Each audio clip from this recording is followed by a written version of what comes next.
Hello friends, এখন আমরা দাঁড়িয়ে রয়েছি দীঘার জগন্নাথ মন্দিরে।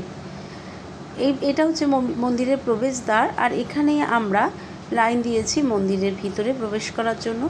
মন্দিরের সামনেই জুতো রাখার জায়গা আছে লেফট সাইডে, তো ওখানে আমরা জুতো জমা রেখে ভিতরে প্রবেশ করব। এখন ভিতরে ঢুকে তো আমি অবাক, এত সুন্দর ঝাঁ চকচক মন্দির, ভীষণ সুন্দর।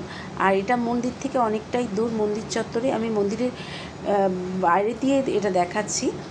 আর এত বিশাল জমি নিয়ে এই মন্দিরটা, ভিতরটা ঢুকে জাস্ট ওয়াও, এত সুন্দর। এইগুলো দেখছেন লম্বা লম্বা, এগুলো হচ্ছে পিলসুজ বা প্রদীপ।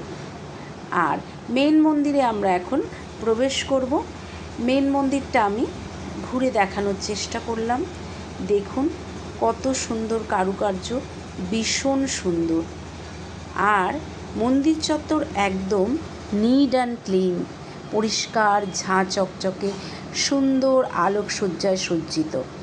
আর এখানে আমার একটা কথাই মনে হলো, দিনের বেলায় এটা যতটা না সুন্দর, রাতের বেলায় এই জগন্নাথ মন্দির অপূর্ব সাজে সেজে ওঠে, এত সুন্দর আলোকিত হয়ে।